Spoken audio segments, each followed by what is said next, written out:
大家好，我是51张鹏。最近呢，天气转凉了以后呢，老感觉整个肩膀的肌肉非常的僵硬，而且非常的痛。有时候呢，感觉肩膀都动不了，老是这样耸着肩。不知道你们有没有这个现象？如果有的话，在屏幕上打个1，让老师看一看。今天呢，我为大家讲的就是一个开肩的运动，帮你把肩关节打开，同时呢，让你的脑供血变得充足，有一些头晕、头痛的现象呢，也是得到很好的调理。好，下面呢，大家跟着我一起来进行学习和练习。练习这个动作，选择站立的姿势。好，两脚分开，与肩同宽，自然的站立，或者是你选择一个自己舒服的姿势站好。站好了以后呢，保持身体正直。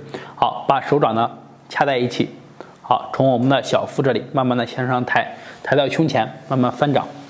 好，翻到最上面，这个地方就不要动了，停顿住，然后把手掌向后面开肩，轻轻的去做。好，可以数着数，1、2、3、4、5、6、7、8、9、10、11、12、13、14、15、16、17、18、19、20、21、22、23、24、25、26、27、28、29、30、31、32、33、34、35、36。好，做完了以后呢，再慢慢的放下来。好，手放两边，这个时候我们就能感受到肩膀特别的酸，特别的胀，热热的。这是我们开肩非常好用的动作。我们在做这个动作的时候呢，手举着到这个地方，一定要小幅度的，大家可以看到小幅度不要大。好，轻轻的震动，慢慢的，随着你练习越来越好，那么你的肩膀上的肌肉越来越松软。